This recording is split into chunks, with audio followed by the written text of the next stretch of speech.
Salam dan bahagia Bapak Ibu guru hebat, bergerak, tergerak, dan menggerakkan. Perkenalkan, nama saya adalah Juwita Erika Togotoro. Saya adalah CGP Angkatan 9 asal SD Negeri 10241 Firdaus, Kabupaten Serdang Bedagai, Provinsi Sumatera Utara. Di video kali ini, saya akan memaparkan tugas aksi nyata modul 1.4 mengenai penyebaran pemahaman budaya positif kepada rekan sejawat di sekolah dan juga contoh-contoh penerapan budaya positif di lingkungan sekolah yang sudah dilaksanakan.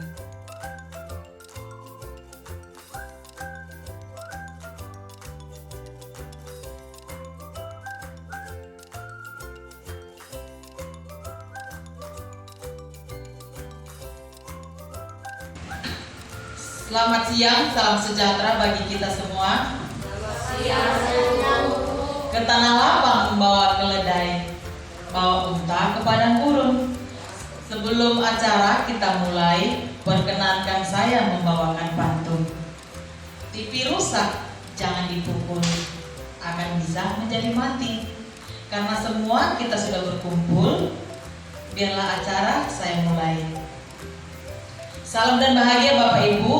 Perkenalkan, saya Juwita Erika Togotoro, CGP Angkatan 9 asal SD Negeri 10241 Firdaus. Hari ini akan mengadakan diseminasi budaya positif di sekolah kita di SD Negeri 10241 Firdaus yang sangat kita cintai ini.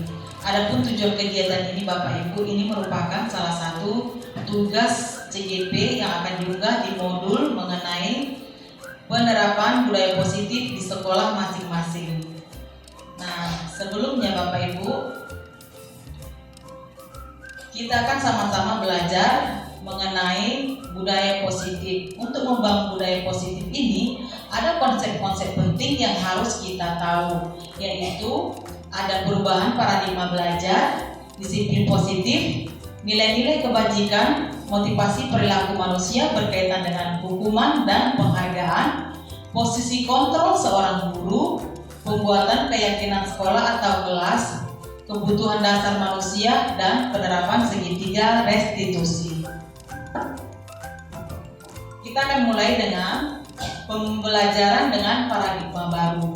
Nah, pembelajaran paradigma baru itu maksudnya pembelajaran yang dirancang berdasarkan prinsip pembelajaran berdiferensiasi, sehingga peserta didik belajar sesuai kebutuhannya berdasarkan tahap perkembangan sesuai teori psikologi modern untuk mewujudkan profil pelajar Pancasila. Kemudian lanjut Pak. Nah, disiplin positif. Kalau mendengar kata disiplin, Bapak Ibu, saya tanya, kalau mendengar kata disiplin, apa yang terlintas dalam benak Bapak Ibu?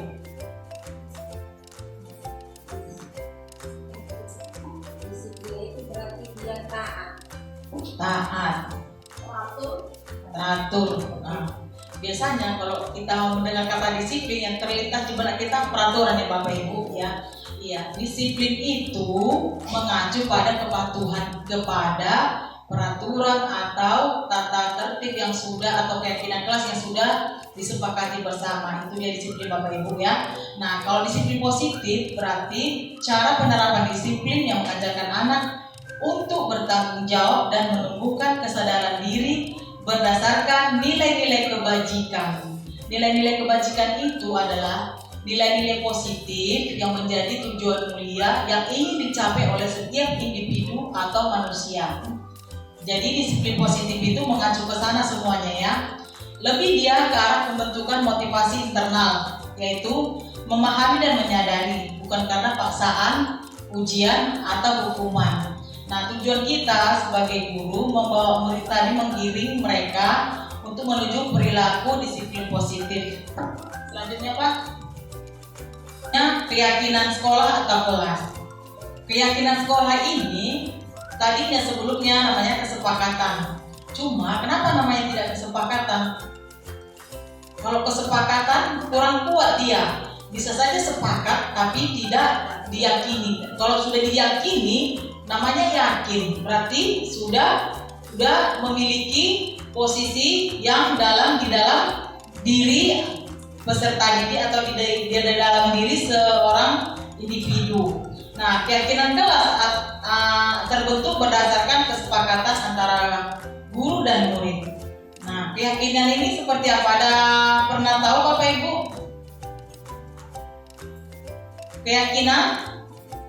Nah, kenapa tidak peraturan? Kenapa kita tidak menggalakkan membuat peraturan? Kenapa keyakinan? Kalau dia peraturan, itu tadi balik ke yang pertama tadi, motivasi. Kalau peraturan bisa berarti kita kan menggalakkannya, bisa saja si murid melakukan berdasarkan motivasi eksternal tadi, takut dihukum atau takut dimarahi, seperti itu ya. Nah, sementara kalau keyakinan itu dirumuskan bersama dengan diri siswa tentang nilai-nilai kebajikan yang akan diterapkan di dalam kelas. Nah, diyakini dan dilaksanakan. Kalau kita membuat keyakinan, berarti kita memunculkan motivasi dalam diri siswa, mengajarkan siswa untuk lebih bertanggung jawab, karena membuat keyakinan tadi berdasarkan putusan sendiri kan. Nah, kita melibatkan siswa di dalam membuat keyakinan kelas. Nah, di dalam merumuskan keyakinan kelas ini kita berdiskusi dengan siswa. Nah, kira-kira nilai keyakinan apa yang mau kita terapkan di sekolah atau di dalam kelas. Tetapi keyakinan ini berisi pernyataan-pernyataan positif. Tidak boleh lagi ada kata jangan, tidak boleh, atau apalagi Bapak Ibu yang bersifat larangan, dilarang. Nah, itu tidak boleh. Ya, keyakinan kelas itu singkat, tidak perlu banyak-banyak dia. Namun mudah diingat oleh murid, singkat dan mudah diingat. Contoh keyakinan kelas, misalkan, coba dulu kita merumuskan keyakinan kelas. Coba Bapak Ibu, coba tunjuk tangan, berikan pendapatnya salah satu. Nanti kita akan review lagi, itu sudah termasuk keyakinan kelas atau peraturan. Coba Bu Lastri, salah satu Bu. Apa Bu?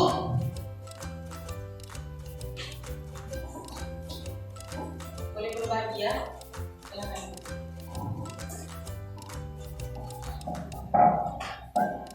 Keyakinan salah satunya di kelas sopan. Iya, sopan, berbicara yang sopan kepada guru dan sesama teman, tidak berbicara kasar ya, tidak cakap-cakap kotor. Nah, itu dia sopan. Ada lagi? Silakan. Saling menghargai. Pakai mic ya Bu? Saling menghargai. Iya, saling menghargai. Biasanya mulai di dalam kelas kan sering ya Bapak Ibu ejek-ejekan ya, nama orang tua ya kan. Guru-guru sekarang gitu, nama orang tua yang disebutkan ejekannya. Kemudian nilai apa lagi Bapak Ibu?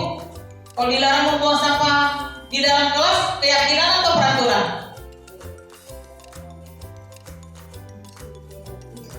Dilarang membuang sampah di dalam kelas, itu keyakinan atau peraturan? Peraturan. Ingat tadi kuncinya Bapak Ibu, di dalam membentuk keyakinan kelas tadi itu tidak ada lagi kata jangan, dilarang, tidak boleh. Yang ada pernyataan-pernyataan positif. Jadi gimana kalau dilarang membuang sampah di dalam kelas supaya murid tidak membuang sampah? Apa keyakinan kelasnya kita ganti? Menjaga kebersihan kelas. Ya. Terus misalkan supaya tertib di dalam kelas, gak ribut. Apa bunyinya Bapak Ibu? Biar menjadi keyakinan. Dilarang ribut, tidak boleh ribut. Apa dia Ibu? Iya, tertib. Ya, berarti sudah bisa ya Bapak Ibu. Jadi nanti Bapak Ibu di kelas menerapkannya untuk membentuk keyakinan ini, diajak diskusi siswanya Bapak Ibu ya. Nanti kan pendapat mereka kan banyak-banyak, itu kita pilah-pilah nanti yang mana dia sudah merupakan keyakinan kelas. Dan sesudah terbentuk, kita yakinkan lagi kepada siswa tadi, kita minta tanda tangannya, tanda mereka sepakat ya. Berikutnya Bapak Ibu, kebutuhan dasar manusia. Ada 5 kebutuhan dasar manusia yang harus kita ketahui. Sebelumnya yang kita tahu ada 3 ya kebutuhan manusia ya, primer, sekunder, dan tersier. Nah, di sini kita belajar ada 5. Yang pertama kebutuhan untuk bertahan hidup. Termasuklah tadi di situ kebutuhan primer, sekunder, dan tersier. Kebutuhan ini bersifat fisiologis, misalnya kesehatan, rumah, makanan, dan kebutuhan biologis untuk beregenerasi juga sudah termasuk di dalamnya.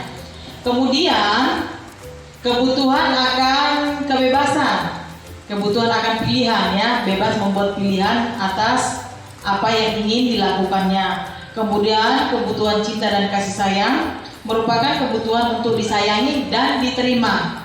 Selanjutnya kebutuhan penguasaan, pengakuan atas kemampuan, menjadi kompeten, diakui atas prestasi dan keterampilannya, dan memiliki harga diri, didengarkan juga, ya. Selanjutnya kebutuhan kesenangan, yaitu kebutuhan untuk mencari kesenangan, termasuk di dalamnya bermain dan tertawa. Sudah ya Bapak Ibu, ada 5 ya. Nah, di sini akan saya tampilkan sebuah kasus. Saya ceritakan aja ya. Si Doni setiap hari selalu meminta bekal temannya dengan paksa. Setiap hari guru selalu mendapatkan aduan dari teman-temannya mengenai perilaku si Doni yang selalu memintai bekal temannya. Kira-kira kebutuhan apa yang ingin dipenuhi si Doni dengan melakukan itu? Coba Bapak Ibu ada yang ingin memberikan pendapat? Ya. Doninya, kebutuhan yang diperoleh Doni kebutuhan bertahan hidup, Bu. Ya, kebutuhan bertahan hidup. Ada lagi Bapak Ibu? Coba Miss Olivia. Kebutuhan dasar manusia yang diperoleh Doni tadi tersebut adalah penguasaan. Penguasaan. Ya. Ada lagi yang berbeda? Nah, semua jawaban Bapak Ibu itu memungkinkan. Jikalau si Doni meminta bekal tersebut karena dia masih lapar, berarti yang ingin dia penuhi yaitu kebutuhan untuk bertahan hidup. Jikalau dia merasa jago bisa memalak makanan temannya, berarti kebutuhan yang dia tunjukkan atau yang ingin dia penuhi yaitu kebutuhan akan penguasaan. Jikalau si Doni karena bosan dengan bekal yang setiap hari disediakan mamanya untuk dibawa ke sekolah, mungkin bosan ya, nasi goreng telur. Nah, kebutuhan yang ingin dia penuhi kebutuhan yang mana Bapak Ibu? Kebebasan atau kesenangan? Kesenangan kan? Mungkin dia sukanya mie goreng sekali-sekali ya kan, tapi besok masak ayam KFC seperti itu ya. Nah, itulah dia Bapak Ibu, jikalau murid kita berperilaku di dalam kelas, mari kita pahami kebutuhan apa yang ingin berusaha dia penuhi ya. Sudah mengerti Bapak Ibu? Nah, selanjutnya masuk Pak ke slide terakhir, yaitu penerapan segitiga restitusi dalam penyelesaian masalah. Pernah mendengar kata restitusi Bapak Ibu? Belum. Restitusi itu yaitu usaha guru untuk menyadarkan murid akan kesalahannya, kemudian mendukung murid untuk bertanggung jawab dan mencari solusi atas perilaku yang sudah dilakukannya. Dalam menerapkan restitusi ini ada 3 tahapan yang bisa kita lakukan. Yang pertama, menstabilkan identitas berdasarkan pada prinsip bahwa membuat kesalahan adalah bagian dari pembelajaran. Kita membawa murid kita dari identitas gagal ke identitas sukses. Biasanya pada tahap ini guru akan berkata, membuat kesalahan itu adalah hal yang wajar. Manusia tidak ada yang sempurna. Tidak usah takut. Di sini ibu tidak mencari siapa yang salah, siapa yang benar. Mari kita mencari solusi untuk permasalahan ini, gitu ya. Kemudian divalidasi tindakan yang salah berdasarkan pada prinsip bahwa perilaku mempunyai tujuan untuk memenuhi kebutuhan tertentu. Ada alasan mengapa orang melakukan sebuah tindakan perilaku. Nah, kata-kata yang biasa diucapkan guru adalah seperti ini. Pasti kamu punya alasan mengapa melakukan itu ya, seperti itu ya. Kemudian, tapi masih menghargai. Kamu tidak melakukan hal yang lebih dari situ. Bisa saja kamu bisa berbuat yang lebih lagi. Contohnya melempar pakai batu, akan lebih berbahaya lagi. Kemudian ditanya di bagian menanyakan keyakinan. Tahap yang ketiga ya. bahwa di sini murid sudah termotivasi dia secara intrinsik atau secara internalnya. Di tahap ini dia sudah bisa mengaitkan keyakinannya dengan tindakannya yang salah, sehingga dia bisa mencari solusi untuk memperbaikinya.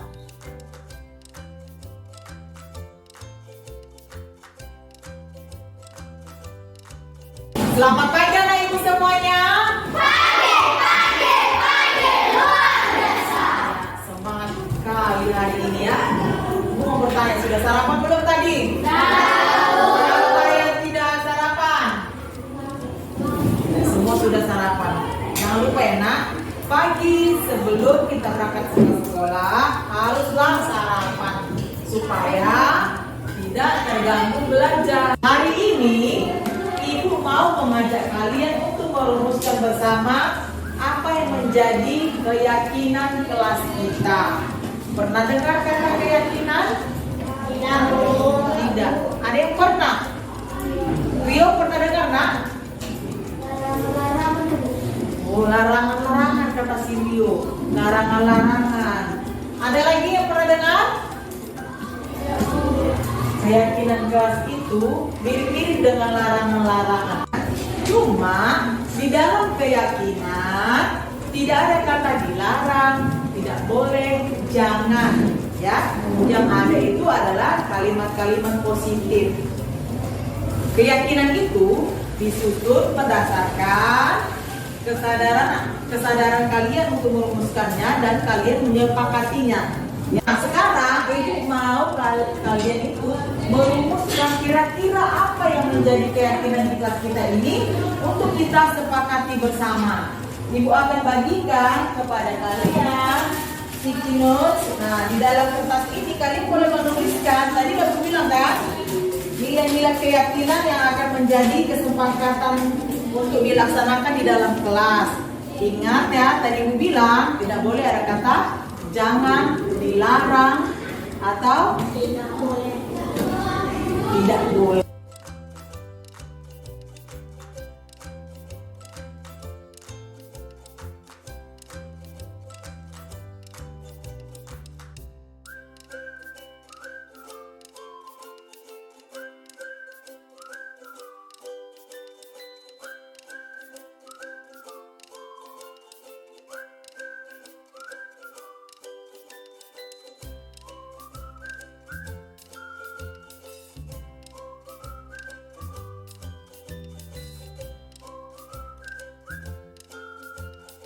Nah, Ibu akan melihat dulu ya. Terima kasih kalian sudah menuliskan nilai yang kalian rasa cocok untuk menjadi keyakinan di kelas kita. Sekarang Ibu mau menyeleksi dulu ya. Menyeleksi artinya memilih yang mana yang sudah sesuai untuk dijadikan keyakinan kelas ya. Jangan lagi ada kata tidak boleh, dilarang atau jangan. Coba dulu Ibu lihat.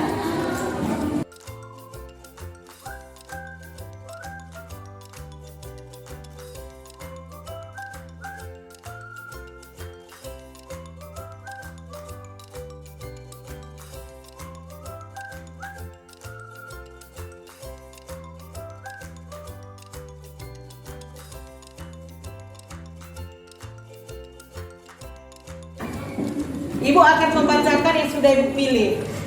Datang tepat waktu, saling menghormati, menjaga kebersihan kelas, sopan, melaksanakan piket kelas, dan jujur. Nah, sekarang Ibu bertanya kepada kalian. Menurut kalian, apakah sudah sesuai untuk dijadikan keyakinan kelas? Sudah.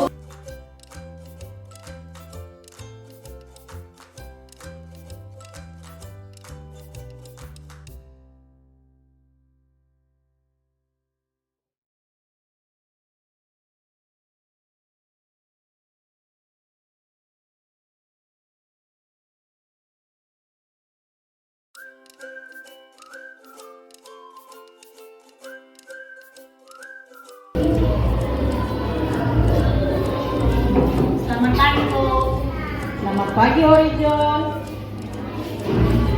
Sekarang sudah pukul 8, kita masuk pukul 7.30. Bagaimana ini Horizon? Iya Bu, saya terlambat. Gara-gara mama saya pergi ke pajak Bu, jadi terlambat mengantarkan saya. Nanti ketinggalan tiket saya bisa saya lihat dari teman saya Bu. Menurut Horizon, keyakinan mana yang perlu Horizon tingkatkan, Nak? Datang ke sekolah tepat waktu Bu. Ya, hadir tepat waktu. Bagaimana cara kamu memperbaikinya? Saya akan berjalan sendiri Bu, tanpa menunggu mama saya pulang Bu. Oh iya, di mana rumah Horizon rupanya? Di situ Bu, bisa nampak. Dekatnya, Nak. Di rumah ada sepeda. Ada Bu. Oh, berarti Horizon bisa jalan kaki atau naik sepeda ya, Nak ya? Iya Bu. Mulai kapan, Nak? Akan memulainya berangkat sendiri, Nak? Mulai besok Bu. Mulai besok ya, Nak ya. Nah, ya. Mulai besok Horizon datang tepat waktu ya, Nak ya. Silakan duduk, bergabung dengan teman-teman. Kita akan lanjutkan pelajaran kita.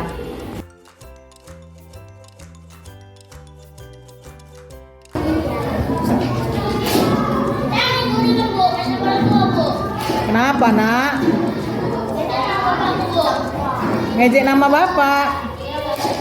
Coba kemari dulu kalian dua. Sini, ayo. Kenapa tadi, Nak? Ini Bu, tadi Bu Riza ngambil tipe aku nggak minta izin. Tapi pas aku ambil jangan sama orang tua aku Bu. Oh, Horizon ngambil tipenya. Terus nggak minta izin. Kamu ambil, dia ngejek nama orang tua. Dan di sini ibu tidak mau mencari siapa yang salah, siapa yang benar. Masalah ini bisa kita selesaikan dengan baik. Horizon tadi ngapain Horizon tadi, Nak? Jadi orang tua dia Bu. Gara-gara apa? Tadi kasih mesti Bu. Gara-gara punya tipu. Horizon nggak buat tipu. Nggak mau Bu. Saya tidak punya. Oh, sekarang ibu tanya. Menurut Horizon, yang Horizon lakukan itu sudah benar nggak? Salah Bu. Salah. Kenapa, Nak? Karena saya tidak meminjam barangnya dan mengambil kembali dari orang tuanya Bu. Sekarang ibu tanya, menurut Horizon, yang Horizon lakukan tadi sudah sesuai tak dengan keyakinan kelas kita, Nak? Tidak Bu. Tidak. Yang mana telah kamu langgar? Saling menghormati karena saya mengejek nama orang tua dia Bu. Iya. Mana lagi, Nak, yang Horizon langgar, Nak? Dan kita harus meminjam barang teman kita dengan permisi. Horizon, setelah kamu mengejek nama bapaknya Rahel, bagaimana perasaanmu, Nak? Merasa bersalah sih Bu, karena kan orang tua kan bukan sebaya kita. Iya, benar, Nak. Orang tua itu artinya orang yang lebih tua usianya dari kita. Jadi kita tidak boleh memanggil-manggil nama ya, apalagi mengejeknya. Yang boleh panggil nama itu sama siapa? Sama rekan sebaya ya. Kalau di bawah umur kita atau sebaya kita, baru kita boleh memanggil nama ya, Nak ya. Ya Bu.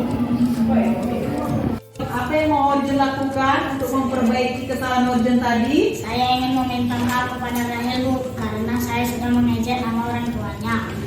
Minta maaf ya Rahel. Ya, ulangi ya. Ya, kamu sudah tahu Horizon apa yang akan dilakukan?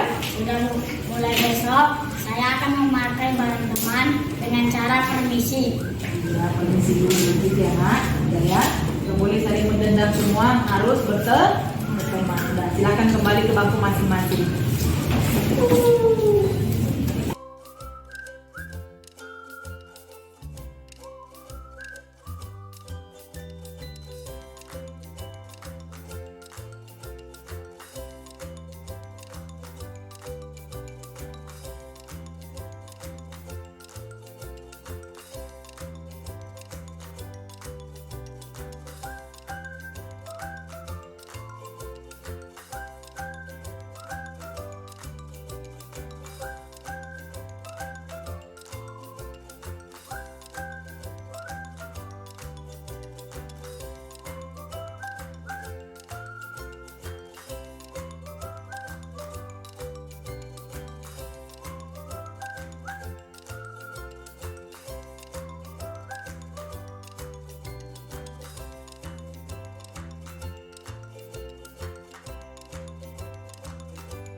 Perkenalkan, nama saya Sulastri Sianturi. Saya guru SD Negeri 1024 1 Firdaus. Saya sebagai guru kelas 3 di sekolah ini. Bu Juwita telah selesai melaksanakan diseminasi budaya positif di sekolah ini dan memberikan pengetahuan kepada kami guru-guru di sini. Manfaat yang saya rasakan, saya jadi tahu posisi kontrol guru yang harus saya perankan. Ketika murid sedang bermasalah, saya bisa menerapkan segitiga restitusi untuk menyelesaikan masalah murid yang dialami. Terima kasih.